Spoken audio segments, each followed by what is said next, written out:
Before we get started, I wanted to introduce you guys to an app called Are You the One? Now, of course, this is a dating app for all you guys living the single-player life experience. Now, if you're free, go on over to the Google Store and download the app today to get started. Now, this app isn't for people playing games. It's built for people who are intentional and ready for a real connection. So go over there and get started and get connected with some people. And who knows, maybe, just maybe, you may find your co-op partner. Again, download the app, Are You the One, today inside of the Google Store to get started.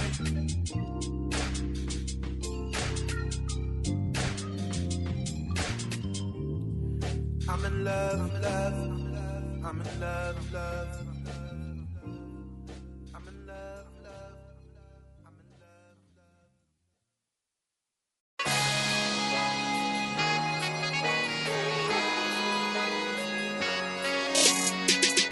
Man, what is going on, brothers and sisters? I want to welcome you guys to the Analog Circle Podcast. And this week, man, we got quite a few things to cover. We're going to be talking about the Steam Machine releasing for $1,049. Are they crazy or what? Oh, that's going to be interesting. We're going to talk about some accessibility features for Wolverine, and my gosh, Insomniac has got you covered, especially if you are a easy mode gamer like me.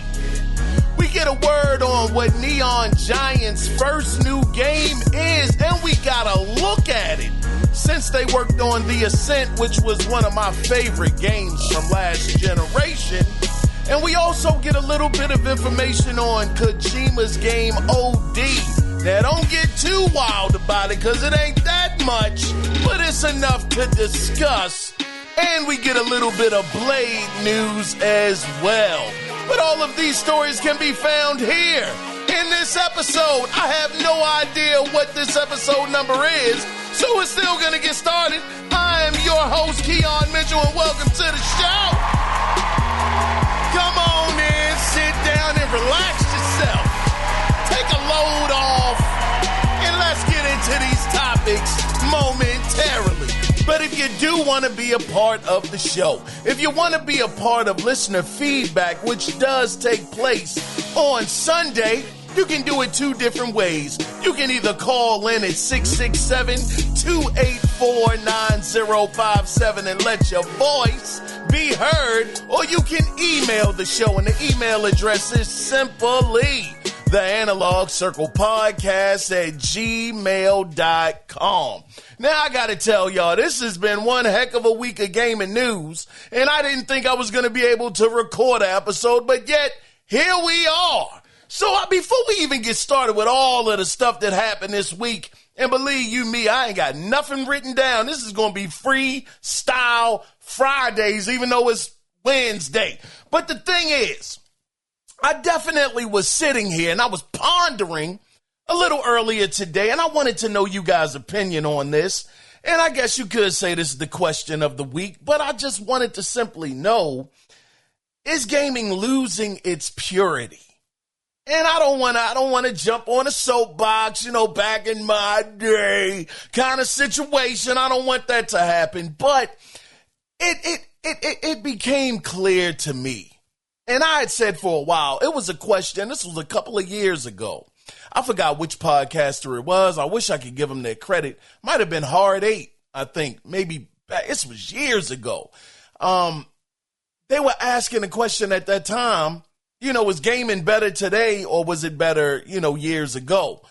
And at that time, I was like, I don't know what y'all talking about. Gaming is at its absolute best right now. Graphically, it's better. Story-wise, it's better. Voice acting is at an apex, depending on which title you get, of course. What could be better than what we have today? Talking about it. I don't even know why you asking this question. But then as the years have gone by, as we have seen how the market has shifted and how it has turned, I have to say, thinking about all of these free-to-play games and how I am going to stand on this. I'm going to stand on this hill. Heck, I will die on this gaming hill. Looking at how free-to-play games have taken over the hobby to a certain degree, where they kind of it ain't no kind of in it, they try to keep you on that hamster wheel as much as possible. People aren't playing as many games. The developers, and I'm not even going to really blame the developers because they're actually being told what to do by the publisher. So the publisher is telling these guys, I need you to hook them. I need you to keep giving them a reason to play the game. I need them to stay on this game for as long as possible. And as a result, I get it. Some people love those games, the free-to-play games, the Marvel, I forget the name of it, but the game that's similar to Fortnite. I mean, probably not, but, one of those online games. You got Fortnite, you got Call of Duty, all of these online gas games, as it were. And they are holding the attention of these guys left and right, so much so that now it's starting to bleed over into everything. I mean, we got the DLC back in the day. Y'all remember the horse armor? I believe that was probably one of the earliest DLCs we got back from the Elder Scroll, Oblivion, I believe it was. And it's like we haven't looked back since. So now it's a situation where everything is dedicated to getting more and more money out of you, no matter what. Now, granted, let's not get crazy. Let's not get out of hand with it. It's always an option. You don't have to buy it. You don't have to. But I, myself, even though I don't buy a lot of the DLC or any content, from time to time, depending on what game it is, they may catch me. And that's fine. Again, it's not forced. It's completely up to you to do what you want to do with your money. So that's where I kind of disagree with people when they say you got to buy it, you have to have it. I'm like, no, you don't. Yeah, you absolutely don't. Now, granted, there might be a caveat because, again, I'm not on gas games. Depending on what kind of level you're trying to get to, who knows? Maybe it is baked in there where you have to get certain things in order to continue to compete with everybody else, whatever, on whatever game you're playing. And it seems like now lately, and I remember this started with Capcom years and years ago. Might have been during the 360 era, maybe the early part of the Xbox One, PlayStation 4. Well, not PlayStation 4 because Street Fighter wasn't even on Xbox during last generation. So, yeah, you can X that out. But I remember it was and some of you guys might remember this as well, it was a time where they said that the characters, they were once on the disc, but they took them off for DLC. And, of course, that was during that time.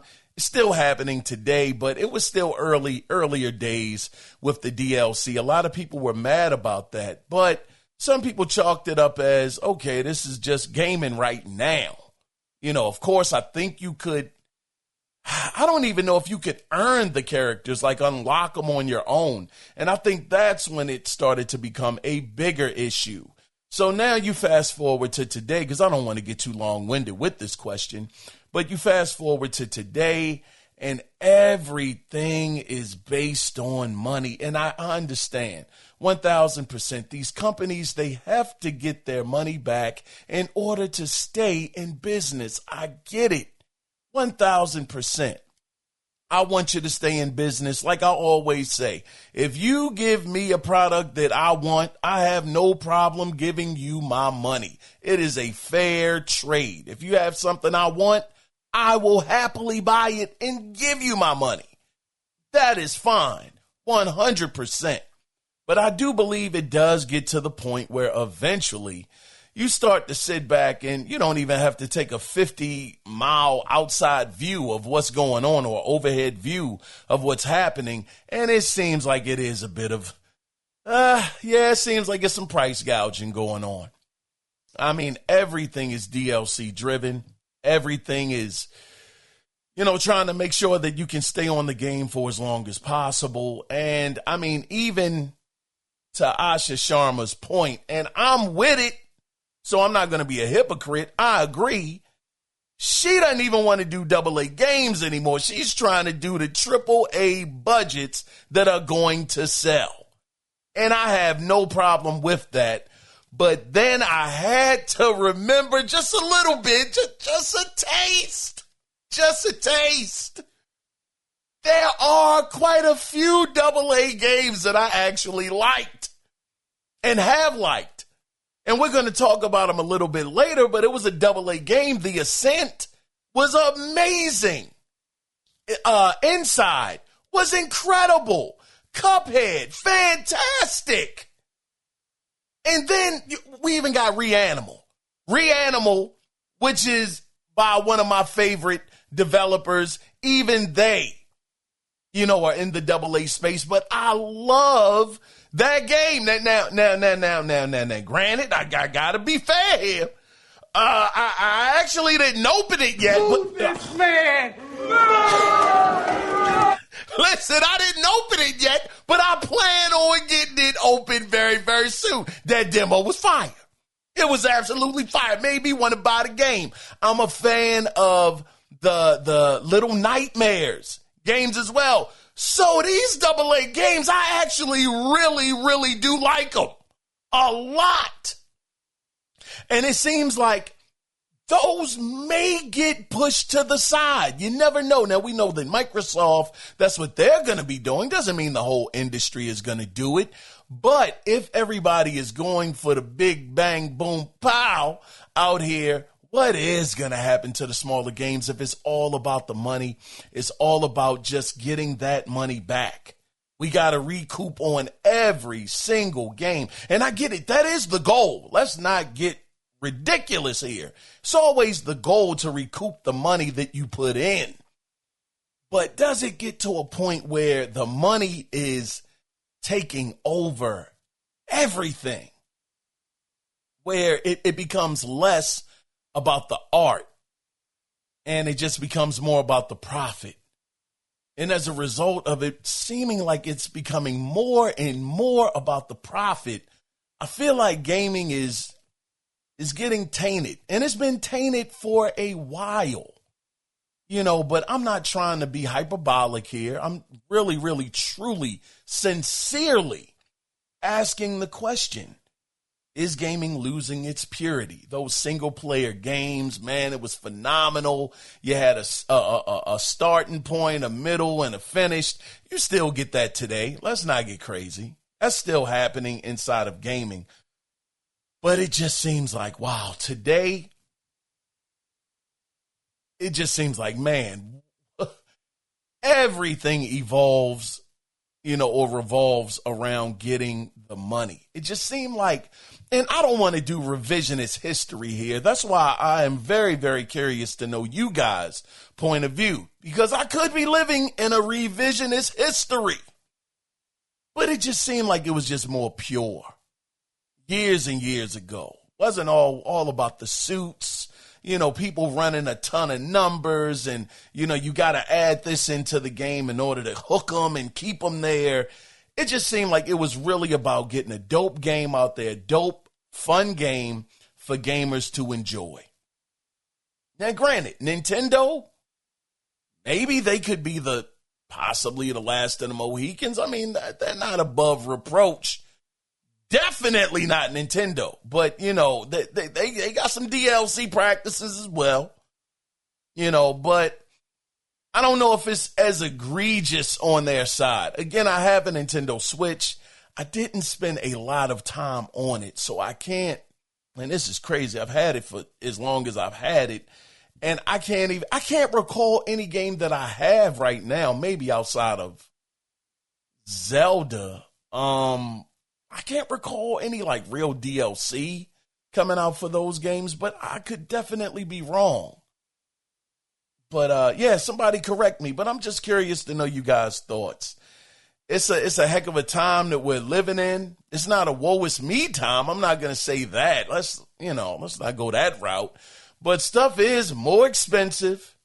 We'll talk about Grand Theft Auto. Where's them jokers over at Rockstar? Man, they ain't playing no games.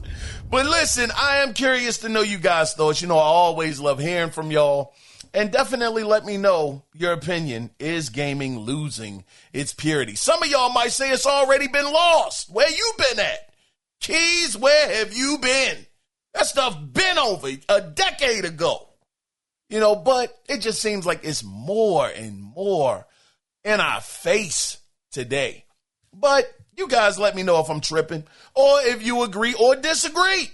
I definitely want to hear from you. And remember, you can reach out to us at 667-284-9057, or you can email the show. The email address is theanalogcirclepodcast@gmail.com. So, without further ado, we got to, man, shout out to you, Mike J, too, for this story that we're going to go over. Shout out to you, my brother. You sent me a good one.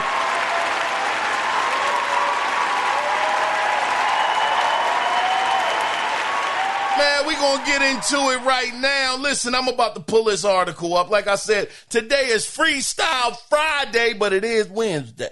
But listen, this is the question. Grand Theft Auto 6, $80 version. Yeah, you can get in the door, but they're also going to have a $100 version. Show me the money.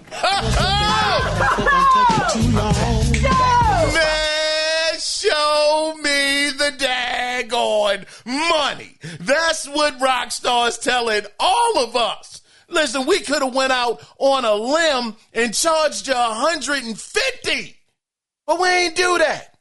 We came in at $80 and $100 price point. We did y'all a favor. What? I'm telling you, in their mind, I can't say this for sure. I don't know if Strauss Zelnick is really feeling that way. Like, man, we could have told him 125, but I spared him. I told him, nah, we going to work with you.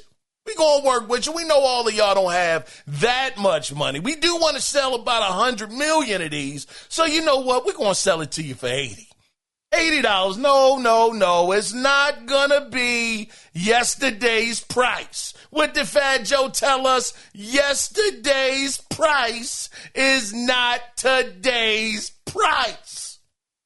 So we need that $80 up off you. I'm telling you, it's crazy. But see, this is the thing. Now, this is where Rockstar feel like, again, they trying to get a little above themselves with a couple of things that they have actually done leading up to this launch. Now, of course, we don't know. They're saying tomorrow maybe we get a trailer, the third trailer for Grand Theft Auto 6, to hype up people actually getting the pre-orders for this game. So I'm saying to myself, listen, this was crazy. And shout out to Mike J again for sending this story to me. And this was covered by IGN. So the thing that I'm talking about, where I'm like, I might have got a little above themselves with this one, is Grand Theft Auto 6 physical copies won't include a disc. It'll just be a code in the box. What you talking about, Willis? I said, ho. Wait a minute, Rockstar. Now, wait. Now, you guys know, man, I'm all about the physical. I love the physical, and that's what I prefer if I can get it. And you mean to tell me, Rockstar, my good brothers over there at Rockstar, they said, the game of the generation that people have literally been waiting 13 years for, they decided, man, we ain't giving them no doggone disc. We got to give them a disc. Let's just give them that box. We might include a map and all of that stuff in it, but they ain't getting no doggone disc. Are you wildin' or what? And no, we're not going to give them a disc, and they're going to appreciate it. You're going to be happy not to have that doggone disc. Why? Because we are Rockstar. That's why. Now, granted, I don't want to go that far. A little hyperbolic, I might say. Just a little bit, just a taste. I don't know if that was their thinking, but it is very, very interesting. This is what the article says. It says Rockstar will sell physical copies of Grand Theft Auto 6, though you'll only get a box containing a digital code, a digital download code. It says this morning Rockstar announced that it will finally begin GTA 6 pre-orders at midnight tonight with various options available. Alongside a digital pre-order, fans will also be able to buy GTA 6 in a box, though no disc will be included inside. On the upside, physical copies will be available from November 12th in advance of the game's actual launch on November 19th. This earlier date is also when GTA 6 preloading will become available, allowing anyone with a physical copy or digital pre-order to get the game downloading. Now it says, while disc-less physical copies have become more common in recent years, it is notable that such a big mass market game, likely this console generation's biggest, most market game, is ditching physical media altogether. But in a world where even Nintendo is ditching physical media for many of its own exclusives, such as Pokemon Pokopia, it is perhaps not so surprising. I have to say, for $100 and $80, you know, I gotta see what actually comes with these copies. I would just think like the writer over here at IGN, and who was the writer on this article? Tom Phillips. Shout out to you, my brother. Him saying an excellent point that this is the game of the generation. And you don't think people wanted a physical copy of the game? I get it that more people are buying digital versus physical. I understand that. I know I'm the last of a dying breed. I know I'm a dinosaur out here trying to get physical copies. I know that I'm a gamer that's being left behind. I understand that. But with all of these different situations that happen with these digital stores, games actually being discontinued because of copyright music, and you don't think that Grand Theft Auto, well, no, I can't say that. I don't know. Is Grand Theft Auto 4 still available digitally? I mean, I don't, you know what, man, we got all of the answers we need, doggone it. Hold on. Let me see. Can you still buy Grand Theft Auto 4 digitally on any of the storefronts, whether it's PlayStation or Xbox? I mean, we can always see what it says. You can purchase Grand Theft Auto 4 digitally on Xbox, but it is not available digitally on modern PlayStation storefronts. Oh. Here's the breakdown of availability. Xbox. The game is fully supported via backward compatibility. You can buy the digital version directly from the Microsoft Store, and it will play on Xbox One and Xbox Series X DOS consoles. PlayStation Grand Theft Auto 4 was never ported to the PlayStation 4 or PlayStation 5. It remains locked to the PlayStation 3 generation, and it is not available for digital purchase or streaming on modern PlayStation consoles. PC. Oh, wow. Man, got to get up out of that. Shucks. Man, ain't a darn thing safe. What? Physical. What did it say about that physical? The game is fully supported via backwards compatibility. You can buy the digital version directly from the Microsoft Store, and it will play on Xbox One and Xbox Series X. So, yeah, wow, how interesting is that? So Xbox, you can still get it digitally, but on PlayStation, you can't get it at all. It said it remains locked to the PlayStation 3 generation. God, dog.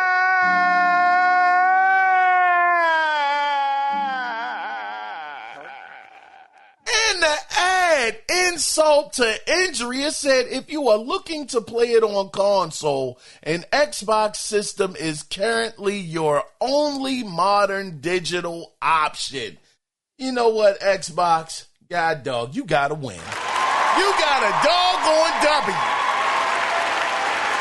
Only console you can play it on. Modernly. Wow.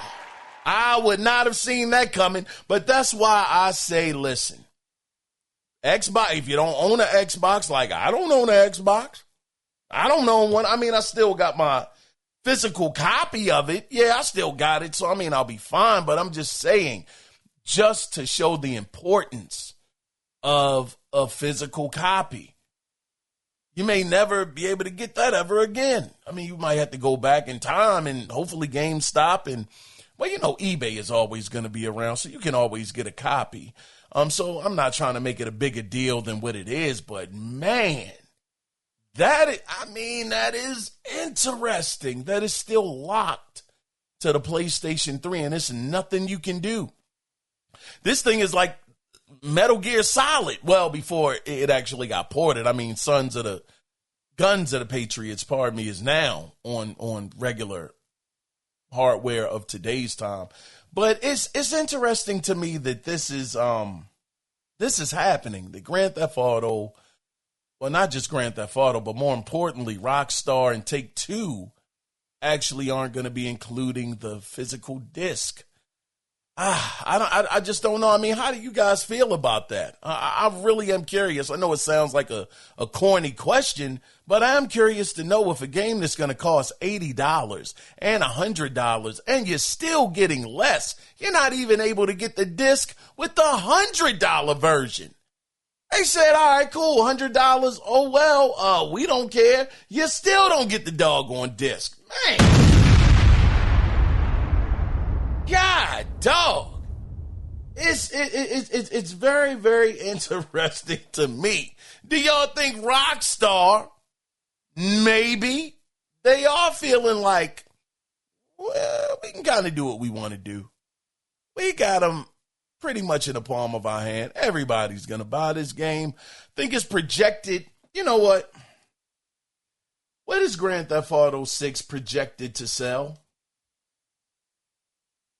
Because I know they had some predictions, or projections, I should say. Projections for Grand Theft Auto 6 are staggering, with analysts anticipating it will be the largest entertainment launch in history. With the game set to release on November 19th, 2026, and pre-orders opening on June 25th, here's a summary of the current market expectations. Launch and first-year sales forecasts.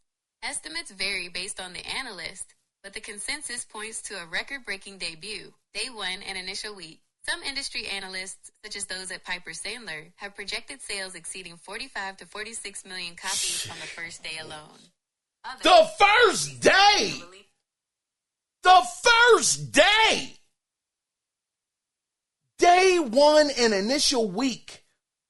45 to 46 million copies? And they suggest around 30 million. Okay, in the first... Well, wait a minute. Okay, it says, some industry analysts, such as those at Piper Sandler, have projected sales exceeding 45 to 46 million on the first day alone. Others like Rice Elliott or Alenia Analytics suggest around, okay, it's two different companies, around 30 million in the first week. Man, what the world? Let's say first year. Most experts expect the game to move between 35 million and 50 million units within the first 12 months. In a, quote, blowout scenario, end of quote, some analysts believe it could potentially reach as high as 60 million units in the first year. Yeah, I ain't got nothing. Whew, I don't know about that, man. I don't know, man. That's staggering. That is absolutely staggering numbers. 45 to 46 million copies on the first day alone. And I know it's GTA 6, but God, dog. Man, didn't GTA 5 sell like a total of, a little over 100 million copies in its lifetime? And that thing is over 13 years old. And they're talking about projections basically doing almost half of what GTA 5 took to do it in like 13 years. You know what, golly, I hate to go down this rabbit hole, but I'm going, doggone it. How many copies of GTA 5 has sold since it released in 2013? Grand Theft Auto 5 has achieved historic sales figures since its release in 2013, with current figures confirming it has sold 225 million copies worldwide. Oh my gosh. Oh man. Oh man. Okay. I guess I definitely shortchanged those jokers. It said they sold over 200 million. Sold over 225 million copies worldwide. Well, maybe that ain't crazy that they going to do 45 or 46. Maybe that's not nuts. But again, that's why I think Rockstar thinks they can get away with no disc. Like, man, what the world y'all talking about, man? We sold over 200 million copies on you mother lovers for 3 generations. They gotta be the first one to do some stuff like that. From the PlayStation 3 to the PlayStation 4 and the PlayStation 5, man, that is absolutely nuts. I don't think I've ever seen it before. And I guarantee you, man, I guarantee this is coming out towards the end. But you know what? Crazy thing is, I don't think this is the end of the console generation. I think we're going to be in this joke until about 2030. I do believe so, and I'm going to tell you why in just a minute. And it got to do with Steam Machine as well. So we'll get ready to wrap this up. No, hold on. I want to know what these come with. What does the standard version of GTA 6 come with, and what does the $100 version come with GTA 6? Because I want to know, man, we got to get some bonuses in here for this $100. The breakdown between the standard and ultimate editions is quite distinct, as Rockstar is including substantial gameplay-related content in the more expensive tier. Both versions are scheduled for release on November 19th, 2026. Standard edition, $79.99. This provides the core experience of Grand Theft 6. Base game, the full single-player story featuring Jason and Lucia in the state of Leonida, including Vice City. Pre-order bonus. If you purchase before November 20th, you receive the Vintage Vice City Pack, which includes a 55 Vapid Stanier sedan, an Ocean Beach personal garage, and retro-themed outfits and hairstyles for both protagonists. Digital pre-order perks. If purchased digitally, you also receive 1 month of GTA Plus Ultimate Edition, $99.99. In addition to everything in the Standard Edition, the $100 version includes a significant amount of exclusive content that integrates directly into the single-player campaign. Exclusive missions and content includes the PTT Young and Dollar Illegal Goods Store side mission and the Classic Car Collection special commission. Exclusive locations. Access to 5 unique shops/locations not available in the standard version. Man, hold up. Hold on. Wait. Hey, Rockstar, hold on, man. What the heck is going on? They talking about exclusive missions and content. Includes the PTT. I already said all of that. You get the Goods Store side mission and the Classic Car Collection. But where they kind of lost me was when they said exclusive locations. access to 5 unique shops, locations not available in the standard version. Wait. Man, hold on. What are we doing here, Rockstar? So, I mean, is this timed? You know what? Keep going. The breakdown between the standard and ultimate editions is quite distinct, as Rockstar is including substantial gameplay-related content in the more expensive tier. I'll just go ahead and read it. Okay, it says you'll get mod shops, ride out customs, and one-eyed willies. That's a radio times. Nah, that's something else. Customized Sarah's unisex salon for hair, makeup, and electric fang tattoo parlor. Retail stock 305, an elevated streetwear clothing store. Exclusive vehicles includes the 95 Grotti Cheetah, Dinka Enduro. Man, this is a lot. You know what? Just go ahead and just we'll start. Both versions are scheduled for release on November 19th, 2026. Standard edition, $79.99. This provides the core experience of Grand Theft Auto 6. Base game, the full single-player story featuring Jason and Lucia in the state of Leonida, including Vice City. Pre-order bonus. If you purchase before November 20th, you receive the Vintage Vice City Pack, which includes a 55 Vapid Stanier sedan, an Ocean Beach personal garage, and retro-themed outfits and hairstyles for both protagonists. Digital pre-order perks. If purchased digitally, you also receive 1 month of GTA Plus. Ultimate Edition, $99.99. In addition to everything in the standard edition, the $100 version includes a significant amount of exclusive content that integrates directly into the single-player campaign.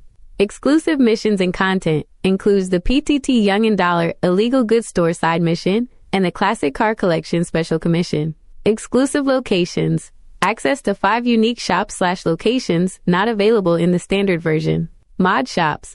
Ride Out Customs and One-Eyed Willies. Customization. Sarah's Unisex Salon for hair/makeup. An Electric Fang Tattoo Parlor. Retail. Stock 305, an elevated streetwear clothing store. Exclusive vehicles includes the 95 Grotti Cheetah, a Dinka Enduro motorcycle, a Crest kayak, the 67 Vapid Dominator buggy with a dedicated garage, and a Shih Tzu Squallow watercraft. Weaponry and customization. Personalized variants of Jason's Girardi ES9 pistol and Lucia's Close K17 pistol, plus the Hawk and Little Morgan revolvers. It also includes exclusive tattoo sets and a Good Time Gear clothing collection. Important note for your physical media collection. Rockstar has confirmed that there will be no physical discs for GTA 6 at launch. Even if you purchase a physical box from a retailer, it will contain only a download code inside. Additionally, there is no early access period. Regardless of which edition you buy, everyone gains access to the game on the November 19th launch date. Man, I have never, ever... Rockstar, y'all some mother lovers, man. Y'all are some mother lovers. My gosh. Oh, brother, this guy stinks! This is crazy. I mean, listen, I get basically what they are telling all of us is we really don't want you to get that $80 edition. We really want you to pay $100. That's really what we want you to do because they are giving so much. I'm going to give it to them. That $100 for that extra $20, man, and this is how they get us, mother love. They know that if you are looking at both, then you're going to be like, man, what's an extra $20 to get all of this extra stuff on top of getting exclusive missions and content that you can't even get in the standard version. It said you'll get access to 5 unique shops and locations not available in the standard version. How do you even figure that out? I mean, like I said, is it, you know what? They probably don't, Gemini probably does not know right now, but I'm going to ask. For these unique missions and these areas that you can't get into on the standard version, is that temporary and eventually it'll open up to people with the standard version, or is this permanent?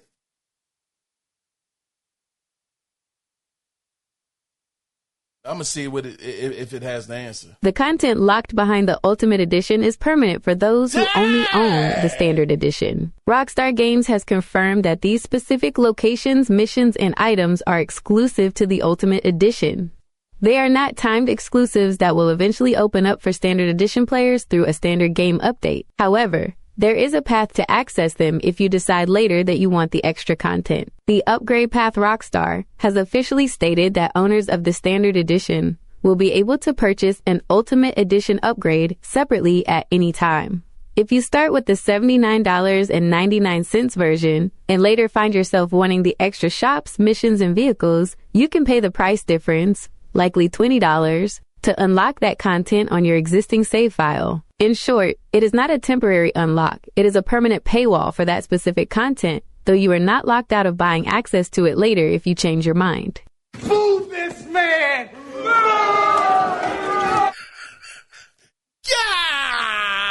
God!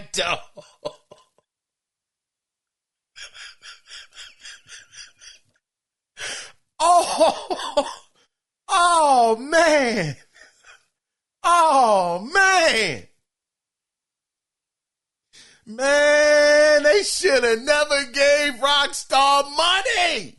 Joker should have never got money. Man, oh, man, this is what they do. He said it's not temporary. It's forever. And if you want access to that content, get ready to come up off an additional $20, basically meaning you're spending $100 for the game, whether you want to or not. Hey, man, this is great. I was just talking about, and you know what? I didn't even plan for this to happen. I was just saying, has gaming lost its purity? And everything is in your face about, if you want access to this, you got to buy it. Everything is about money, money, money. Here it is. They know they're going to sell 100 million copies. They know they are. But yet they're like, we still want that extra $20. Now, granted, all kidding aside and everything, but and again, it goes back to what I was talking about earlier. You don't have to buy it. It's optional. It really is. You can just say, look, I don't need those 5 areas. I don't need those extra shops. I don't need those motorcycles or the vehicles. I just want to play the regular game, and that's it. I don't need those extra missions that are going to be included with the $100 version. I can just play the regular version on my own. But wow, for a person that really likes Grand Theft Auto, and again, this isn't a charity. Gaming is not a charity. So, it truly is, if you can buy it, buy it. If you can't, just wait till you're in a position to be able to. But man, for so many people that have waited for this game, man, you better buckle up and get ready to spend that $100, because if you want everything that Grand Theft Auto has, Grand Theft Auto 6 has to offer you, brother, you're going to have to show me the money. You're going to have to show Rockstar the money, because that's all they care about. Man, I got to ask y'all seriously. Are you getting the $80 version, or are you getting the $100 version? I'm sitting here, now I'm just finding out all of this information. I knew about the price point, but I didn't know what it all entailed. Man, they got me, and I'm cheap as all outdoors. And they got me sitting up here really contemplating spending $100 on Grand Theft Auto 6 because I want all of the content. I want it all. And people, man, God, dog it, Rockstar. And it's just enough of a difference. Like I said, it's an additional $20. That $20 does not seem that bad when they already got you paying $80. And I know that some people are going to say, don't fall for it. Man, listen, bro, they got me on the ropes a little bit right now. Semi on the ropes. And I'm saying to myself, man, I got some decisions to make. I am curious to know, though, will you be getting that $80 version or that $100 version? They all giving a lot up on that $100 version. But, man, I'd be lying to y'all if I said I don't like the practices, though. I do not like the practice of what they're doing. But who the heck am I? It's going to be 100 million plus other people is going to say, bump you, Keon. I don't give a doggone what they talking about. $100 for all of that, I'm buying it. And all I can say to you is, much love and appreciation to you, brother and sister. You know, much love. I ain't got nothing bad to say. Not one thing. Because doggone it, I might be in the darn line with you. Getting it too. But dag, man, you still don't get a disc? This is crazy. Listen, I've been on this topic for way longer than I was supposed to. But again, before we wrap this up, I am curious to know this topic. Which one are you going to be getting? I'm very, very curious to know. But you know what, guys? I want to go on into another story. And shout out again to you, Mike J, for sending that one. Man, had us going down a rabbit hole.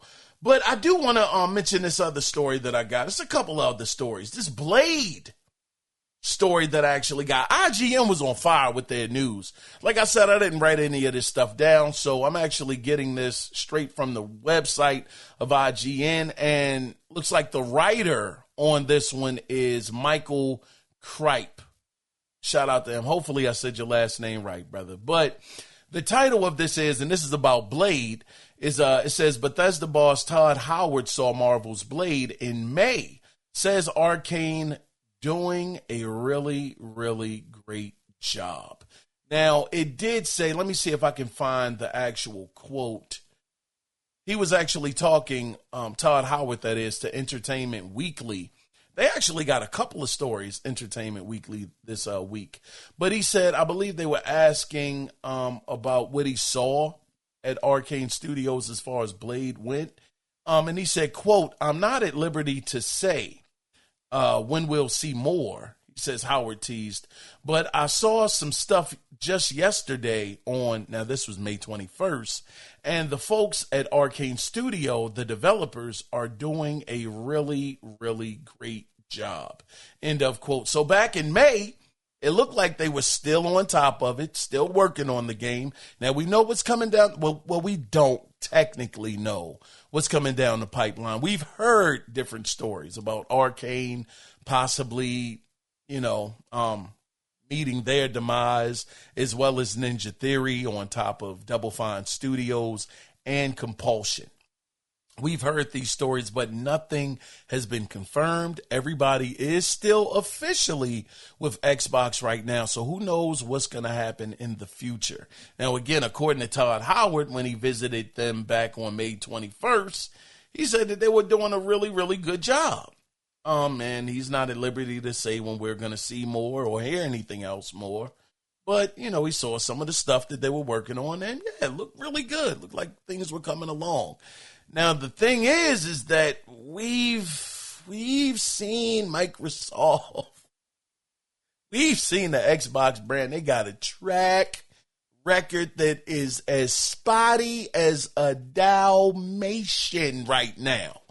Because we've seen multiple games get started but get canceled that we were excited about.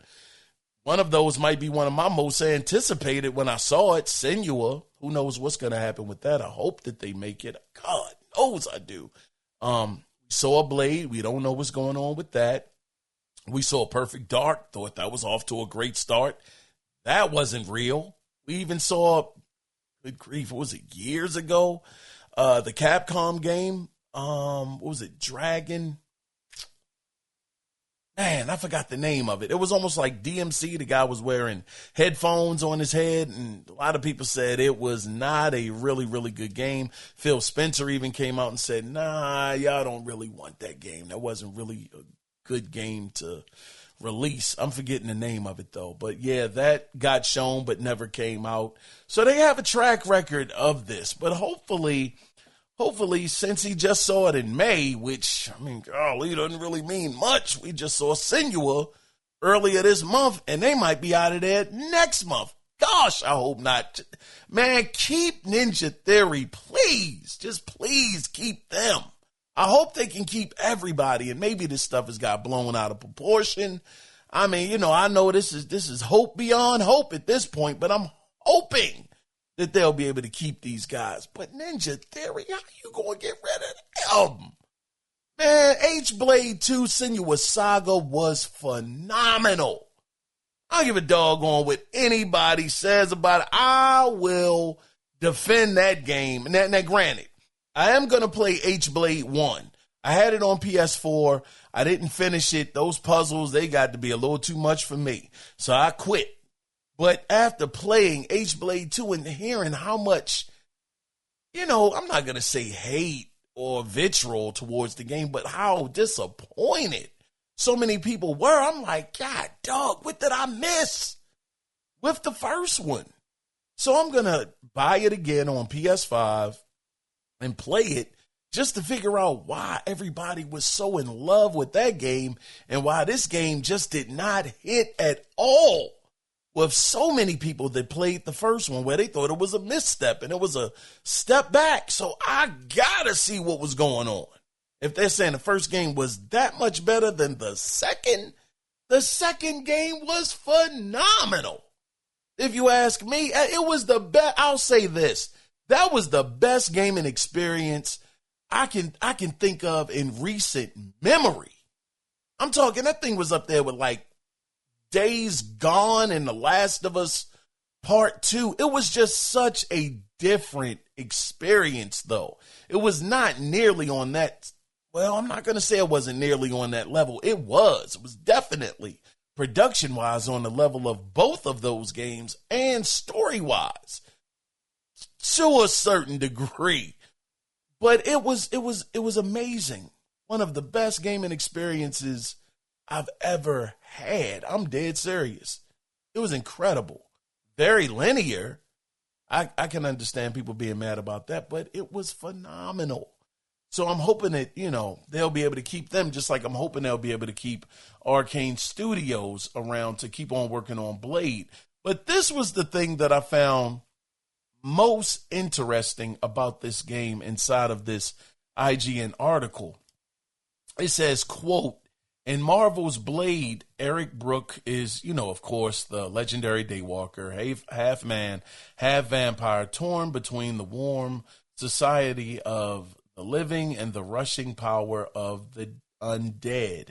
And it's, end of quote, it says, an official description for Blade says, quote, from Bethesda and Arcane Leon, Marvel's Blade is a mature single-player third-person game set in the heart of Paris, now in development in collaboration with Marvel Games. End of quote. Said it was in third person. Did anybody else know that this game was being developed in third person? I think all of us thought, and shout out to IGN for this awesome article, and shout out to the writer, Michael Kripe, for writing this awesome article, but I did not know. I thought, listen, Arcane is behind it. All they do is first-person shooters. The Dishonored series. What, didn't they do Deathloop? Yeah, Deathloop. So I'm thinking, okay, it's going to be first person. They said in the description it's third person. So I darn sure want this game to come out. I am hoping. I was excited about the game a little bit because I wanted to see what it was going to be, but it was kind of similar to the excitement that I had for Indiana Jones. You know, with id Software. Was that id? I don't know if that was id. Y'all know the developer, the Wolfenstein developer. That is id, right? Man, anyway, y'all know what I'm saying. It was like, yeah, I'm interested to see what they can do with it, but a first-person Indiana Jones, I lost the luster. You know, I'm like, oh, man, this ain't going to be Uncharted. Not even close. This ain't going to be Tomb Raider. That ain't going to be that. So it was a bit of a letdown for me, but I was still interested to see how the game would rate, you know, how it would actually score. And it did pretty good. I mean, it was okay. But hearing that this game is now its third person, God, dog, that changes everything. I mean, my excitement level really bumped up about like 2 notches. I'm like, whoa. So I'm definitely interested to see if they can bring this to the market. I would love to see this. Blade in third person? Yeah, you can count me in. Anyway, we got another story to cover. I'm not going to get too much more long-winded. Grand Theft Auto took way more time than I was expecting for it to. But I have another story here from Kojima, and it was this IGN is what? God, dog. IGN, man, oh, man. Yeah, these brothers was busy this week. And this story was actually written, man, wow, what timing. Wesley Yin Poole actually wrote this story. And the title is Hideo Kojima says, upcoming Xbox horror game OD has a special system for people who are too scared to keep playing. It said, let me see, I'm going to try to find Hideo Kojima's quote. Yeah, him again, like I was saying, he spoke with Entertainment Weekly as well. And he said this about the game. He said, I wanted to go beyond the limit of the scariness that other games had reached. It's a single-player game, and I wanted to make it as scary as possible. But for those that might stop playing when it gets too scary, I have thought of a system that will allow them to keep going. I can't say much more because it'll give too much of a hint on the system, and I could get in trouble for saying too much. End of quote. So it does look like this game is going to be a horror-based game. I can't imagine. We know Kojima's imagination is already out there. Lolly Lule Low and Death Stranding and Death Stranding 2, just the characters and just the concept is just way out there. With Death Stranding 2 with the baby, carrying the baby around, and it's actually the portal to like the other outer world or whatever other world or something is going on. Kojima is out there, so I can't imagine him actually making a horror game. Man, shucks. Some people might mess around and have a semi-stroke messing with this guy. I'm just thinking about him saying that he has something in place where if the game gets too scary, you know, I got something there for you if you want to keep playing to try to take away that effect. Now, granted, maybe it's not that scary. Maybe not. And, of course, you know, they got to hype their games up. They got to get you on a hook to look forward to the game. I'm not mad at that, Kojima. You have my attention. I'm looking forward to seeing what you do. And, you know, I'm looking forward to hopefully being blown away, especially with him working with, what was his name, Peele? I know it's not, I don't know which one it is. I think it's Peele, where he's supposed to be working with him, you know, the same guy that was behind Get Out and Nope. You know the gentleman's track record. So if those two are getting together to make a game, whew, man, definitely has my interest. So I'll be curious to know how this actually comes out in the wash and what we get. But he did have a little bit more to say. I think he was talking about he did talk about he had a bit of a hard time actually getting funding for this game. He said, quote, I pitched to many people, to the big companies and also to the up-and-coming companies. All of them said the same thing. They said, I'm crazy, and that they really don't understand the concept, that they will not be able to do it, end of quote. So it looked like a lot of the big players out there, big companies, even startups that were just getting started or had a little bit of money, they couldn't see Kojima's vision. They said, nah, this brother, he's out there. And I don't think we're going to be able to do it. It's not going to work. It's not a good fit. We're sorry, Kojima. We know you're a legend and all of that, but this is a little too far left for us. But what's interesting, what is interesting and a little ironic, because we're talking about sure bets and games that'll make millions upon millions, the big games that are going to attract people, which is, with what Asha has already said. What's interesting is Phil Spencer. He saw the vision, and he was sold. Phil Spencer said, all right, Kojima, you know what? I like what you're doing. Metal Gear was dope. Death Stranding, I liked it. And, I don't know if Phil really said this, but I'm just saying. And he was like, you know what, man, just come on board, man. We would love to have you in Kojima Productions over here and just work your magic for the Xbox brand. We're looking forward to having you. And he's over there working right now. And he went, man, that means that he probably went to Sony. And Sony probably said, listen, brother, hey, man, we took a shot with you with Death Stranding 1 and 2. And we can't strike out. We can't do 3. We can't do 3. I'm sorry. We would love to have you on, but we don't know if this is going to work. And so he jumped ship, and went to Microsoft, and here we are. He said, also in the article too, he said, I wanted to do something new. I wanted to do something different. I had this OD concept since I was working on Death Stranding 1, and I was working on it I was working on it just by myself. I can't reveal too much detail, but it's something that no one has ever seen before. A new game system, end of quote. So yeah, Kojima, he's still being very cagey. He's not telling us too much about the game, just giving us small breadcrumbs.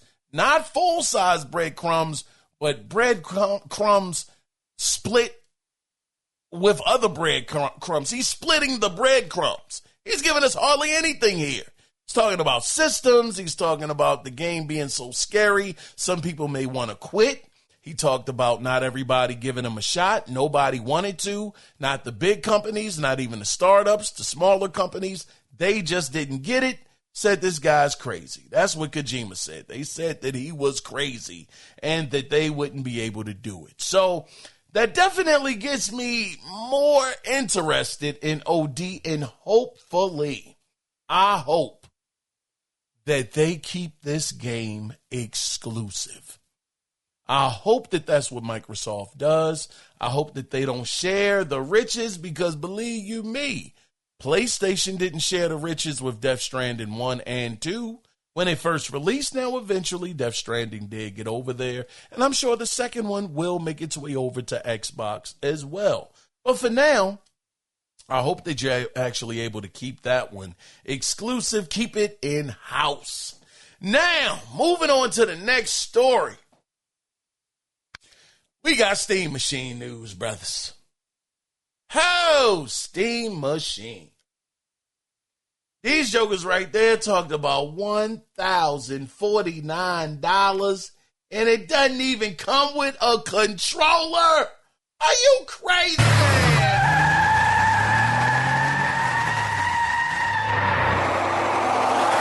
You got to get the heck up out of there. Steam Machine. $1,049, no controller. What? And it was reports that have come out. You know what? I never like to spread false information. I got a quick question for you. Is Steam Machine more powerful than the Xbox Series X and the PlayStation 5? Notice, I didn't say the Pro. I want to try to keep it fair. In short, Nimes, no. The Steam Machine is not more powerful than the Xbox Series 10 or the PlayStation 5 in terms of raw graphical performance. While the Steam Machine utilizes more modern technology in some areas, it generally falls short of the console giants when it comes to pure horsepower. Here's the breakdown of how they compare. Comparison overview. Feature: Steam Machine 2026.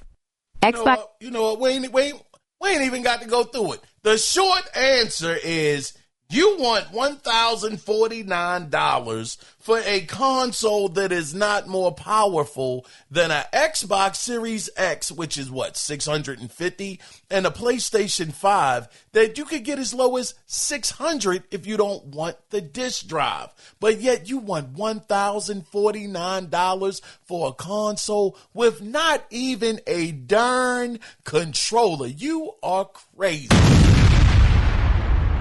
You are out of your mind. That's nuts. And, man, listen, brother. Man. You've been hoodwinked, bamboozled, led astray, run amok. This is what he does. This stuff is crazy. I just want to, I'm laughing because this is nuts. Listen, if anybody thinks, now this is the Steam Machine, and granted, it's not a one-of-one about what I'm about to say. It's not a one-of-one comparison, a one-to-one comparison, pardon me. But at $1,050 with this console coming out, this thing is going to be DOA for the second time. 2 times in a row, they have tried to come out with a machine, with a console, and they have failed horrendously. Horrendous. Now, granted, there are going to be some people that are going to pick this up. Make no mistake about it. There will be sales of this console. But financially, and not even financially, let's just take that completely out of the situation. But just based off of value, $1,050. I ain't doing this $1,049. It's $1,050 plus with tax. It just doesn't make sense. You're going to spend almost double for a console that's not even as powerful, let alone you could get a PS5 Pro for cheaper, and it'll give you way better performance. If this thing can't keep up with the Series X and the PS5, what the world do you think is going to happen with the Pro, which is at $900? Unreal. Matter of fact, let me see. I think it comes, let me see, 16 gigs. Hold on. I don't want to waste too much time with this. Hold on. What is the most expensive Steam machine? How much is the most expensive one? And what does it come with? Because I can't remember. The most expensive configuration for the 2026 Steam Machine is $1,428. This top-tier bundle includes the following: core hardware, the 2 terabytes model of the Steam Machine; storage, 2 terabytes M.2 2230 NVMe SSD; controller, a bundled Steam controller; detailed specifications for the 2 terabytes model. Internally, the 2 terabytes model shares the same processing power as the entry-level 512 gigabytes version. Its key specs include CPU, semi-custom AMD... You know what? Y'all ain't interested in all that. The bottom line is is $1,428 for the best model, 2 terabytes of hard drive space.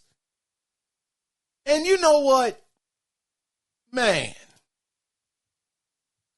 this goes back to a point that I was mentioning a little bit earlier, I believe. And I was saying that these consoles, they are not coming out next year. I would be extremely shocked if these consoles came out next year. That's it. I mean, about to say Series X. That's Helix or the PlayStation 6. At these prices, you're always going to get somebody to bite. I know you are. Somebody out there right now is pre-ordering this $1,400 Steam machine. I know what somebody in the world is doing it, but the mass market, they are going to reject any console in droves that cost anywhere close to $1,400. If those early reports that they were talking about months ago about the Helix being like $1,500, man, that thing is DOA. PlayStation 6 launches at $1,500.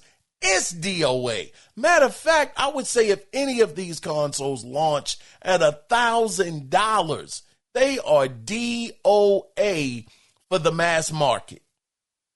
It's not going to be that many people adopting these consoles. And speaking of adoption, I'm going to go out on a limb, and I said it before and I will say it again about GTA 6. I don't think it's going to move as many consoles or as many people over to this current generation than a lot of people believe. I don't think so. I think it'll do okay, but it's not going to be a massive exodus or a massive entrance or entry, pardon me, into this current generation just based off of GTA 6. Heck, man, you got to pay $100 in order to be able to fully access the whole game, as it were. So ain't no doggone way it's going to just have this huge, I mean, don't get me wrong, it's going to be a huge effect. I know it is, truthfully. But I just don't think it's going to be as big of a leap into this generation as so many people believe it will be. Because the prices of these consoles are too high. You get the full edition of GTA 6, not the cut-up joint, but you get the real full version of GTA 6 with a PlayStation 5, even just a regular PlayStation 5 digital. That's still $600+ out the gate because you got to pay taxes. That's a big ask for anybody. I can't say anybody. Some people rich. Some people got it like that. But that's not a cheap price point. You know, so it's going to be interesting, man, this whole thing. But I think that the Steam machine, like I said, even though it's not a one-to-one, we can sit back and look at how well or how bad this actually sells. And I know, again, it's a difference, but I think that PlayStation and Xbox will be looking to see how the market actually responds to this console. And I think that once they see, yeah, that's not going over too well, they will know for sure, hold off, don't release any of these new consoles because we're going to be in some trouble. You know, but I guess the question would be, are you guys actually going to be, I ain't asking y'all that. Y'all ain't getting no doggone Steam machine, are y'all? Man, I would be hurt. If y'all went out there and paid this much money for a Steam machine and you could get a Xbox Series X or a PlayStation 5 for cheaper, and at least with PlayStation you get the exclusive, well, hold on. No, because PC is, man, I ain't saying that mess. But yeah, I mean, well, you will get the exclusives on PlayStation, not so much on Xbox, but you'll be running the games a whole lot better over on the Xbox side. But anyway, listen, I got, one more story to cover here, and then we're going to get the heck up out of here. And it actually had to do with Wolverine and its accessibility options. Let me see. Now, I do think I wrote that down. Let me see. Yeah. So, oh no, we got another story too. We got to talk about Neon Giant. So those guys, they were like one of my favorite indie studios from last generation. The Ascent, if you haven't played it, and I got the story from Pure Xbox, but if you have not played The Ascent, and you have a PlayStation 5 or Xbox Series X, man, download that game. That game was so much fun. It was hard, though. It was hard as concrete. But it was such a fun game. Neon Giant did that thing, man. That game was amazing. Man, it was so much fun. That game was so much fun. It really was. It's a twin-stick shooter. Check it out. I bought the DLC for the game. Man, yeah, they had me hook, line, and sinker with that joint. But yeah, anyway, so those guys over at Neon Giant, they actually just showed off their latest title, which is called, quote, No Law. Now, this game is a cyberpunk shooter that prioritizes, quote, this is what they said, density over scale, end of quote, when it comes to building its sci-fi open world.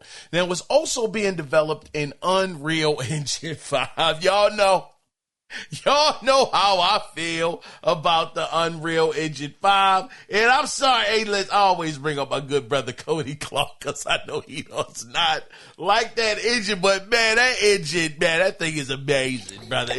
Brother, this guy stinks! I'm just saying, man, it's beautiful. Oh, the graphical fidelity. It's amazing. And it is no slouch inside of this game, No Law. And you could tell, man, they really stepped their game up with this one.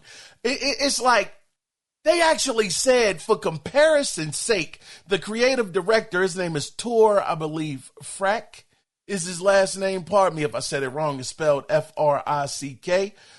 He said this in his commentary. He said, quote, Mass Framework lets us simulate thousands of characters at once, over 3,000 at any given time, which is also more than the entirety of the Ascent. So the city always feels active no matter where you are, end of quote. And this is the thing, I would highly recommend. They were up there talking about Unreal Engine 5. You can actually watch the demo of this game on YouTube. Again, it's called No Law. Check out that demo. Man, they are over there frying up some stuff. It's like they took that idea from the Ascent, that cyberpunk art style, because that's what the Ascent was. It definitely had a cyberpunk art style to it. The whole thing, I mean, the upgrades and all of that stuff for your character, it was so doggone excellent. It was so darn good. So I am really, I mean, those guys over at Neon Giant, for as it stands right now, they can't do any wrong for me. I'm really looking forward to this. I don't know if this is going to be an exclusive. I don't think so. Might be timed. I think the Ascent was a timed exclusive over on Xbox at one point in time, but then it went to, no, was it? Maybe not. I think that game actually was in Game Pass. I think that was the difference. That game was in Game Pass, but it definitely released on everything. But yeah, I was just so happy to see that these guys were back to work. I didn't know what happened to the studio. I wasn't sure if they shut down or what. But these guys right here, one of my favorite AA studios. So definitely looking forward to seeing what these guys are going to be able to do. And can't wait to see them get it together and actually possibly make another fantastic game, because those graphics, man, oh man, you need gameplay. And that was the thing about the Ascent that I loved. The gameplay was so doggone fun. It was so addictive, and it was hard. And that says a lot. Y'all know I don't like necessarily hard games. I play games for fun, not frustration. That is not me. That is not me at all. But that game, it was just fun, man. What else can I say? But listen, I want to get to this final story. And this was about, I think I wrote this down if I can find it. It was about Wolverine and the accessibility options for the game. Hold on. Can I find it? Hold on. I know I wrote it. Let's see. Yeah, here it is. Wrote it on this sheet of paper right here. So these are the accessibility options, and I got this from Pirate_Nation. It says, let me see. Marvel's Wolverine players can fully customize the game's difficulty, which is dope, but you'll be able to set the difficulty with separate settings for enemy awareness, enemy damage, and enemy health. So that's dope. So not only can you make it easy, but you can also say how much awareness the enemies have, how much health they get to have, or how much damage they get to do to you. I like that. Now, puzzles will be skippable. I'm always happy about seeing that happen because nothing is worse than being stuck on a puzzle and you can't get past it and you can't skip it. So, yeah, I like that. Autocomplete QTEs. So if you don't want to go through the button mashes, it'll do it all by itself. I mean, some people may, but nah, that's fine with me. I would love to do that. Combat and stealth speed settings. You can set it down by 30% to make it a little slower for you to be able to do all of your stealths in the combat. Make it a little easier for yourself. You'll be able to adjust the parry timing and adjustable dodging timing. Auto sprint, so if you don't want to hold the button, you can just have it on auto so you can keep running, not possibly having to hit the X button to keep them running, but just tell it, no, put it on autopilot. Yeah, do that. So you'll be able to do that as well. Navigation assist with visual and audio cues, so you never have to worry about really getting lost, which is good. You're going to be able to reduce the gore as far as the game goes, which some people may want to play this in front of their kids. I don't know what the language is going to be like. I mean, they had a couple of choice words in that footage, gameplay footage that we saw already, so who knows? But at least it doesn't have to be as gory and bloody if you're playing it in front of your kid. But I don't know how many people would do that, but who knows? You got some of those people out there, and that's all good. You know, you get to set the rules in your house, you know, but yeah, you'll be able to do that, reduce the gore, and you'll have lock-on options and fully remappable controls and camera assistance. So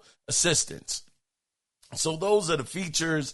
I think this is really cool, man. I love to see what Insomniac is doing.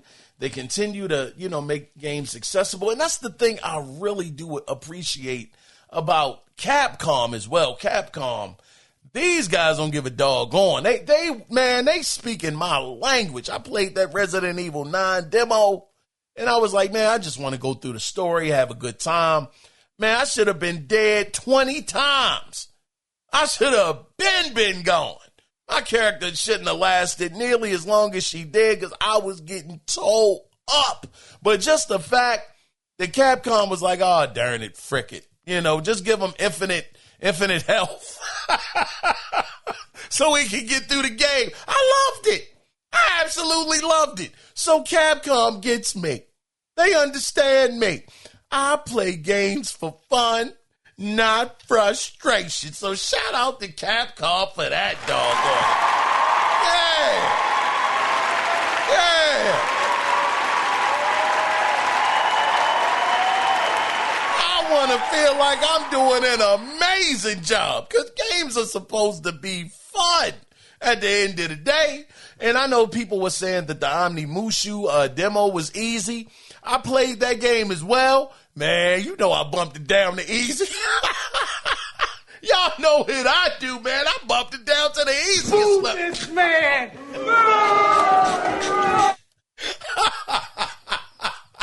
I ain't gonna lie to y'all, man. Ain't no super game out here. I'm not chasing platinums. I'm not chasing at the time when I had an Xbox. I wasn't chasing no doggone achievements, man. Are you crazy? I mean, they pop up, but I mean, that's cool. That's just a byproduct of me playing the game. You know, so yeah, man. Man, keep it up, Capcom. Matter of fact, they got that show coming on tomorrow. Yeah, check that out, man. Matter of fact, hold on.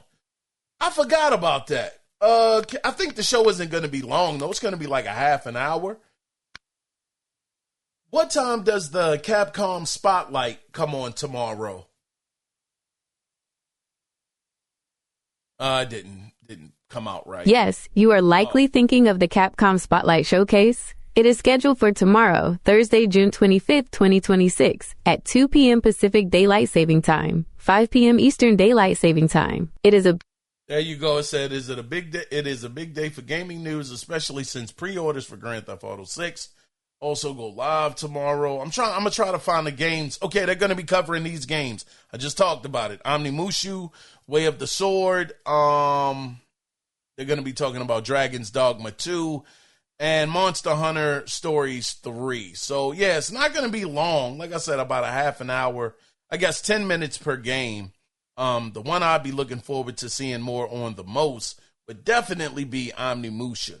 Because I was having a ball with that game. The only thing about that game, and we're about to wrap it up here, guys. The only thing that's throwing me off with that game, and I'm not like a big fan of the franchise, like the Good Brother 1 subset. So I don't know if the guy always had like that accent. Like it sounds like he's almost British or like from the UK or something. He has like a heck of an accent that is a little jarring. I'm like, wait a minute, brother. It just wasn't matching. It just was not matching what I was. It wasn't matching the visual of what I was saying. I'm like, this is a bit of a, I'm not connecting from that perspective. It was a little different. But y'all had to let me know if that's how all of the Omnimushus have been, where they have like that kind of voice for the character. Because, outside of that, though, gameplay was dope. Graphics were awesome. The whole nine. It was great, man. Definitely a game I'll be picking up. That and Resident Evil 9. Requiem. Looking forward to all of those. But anyway, man, that is the end of the show this week. And as always, I want to thank you guys for being here.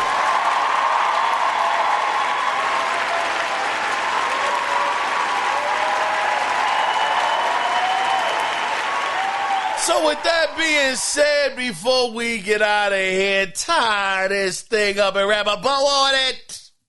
Always remember one thing. It is not about the consoles. It is about the games. Oh, darn it. Shout out to Mike J. Not Mike J. God dog it. I said it wrong. Oh, I'm embarrassed. But I'm not going to edit this. Man, shout out to the good brother Crimson Phoenix, because this brother has once again, he has defended his title, and he is still Crimson Never Misses Phoenix, because he won the $25 Xbox gift card. Shout out to you, brother, for retaining your championship, my brother.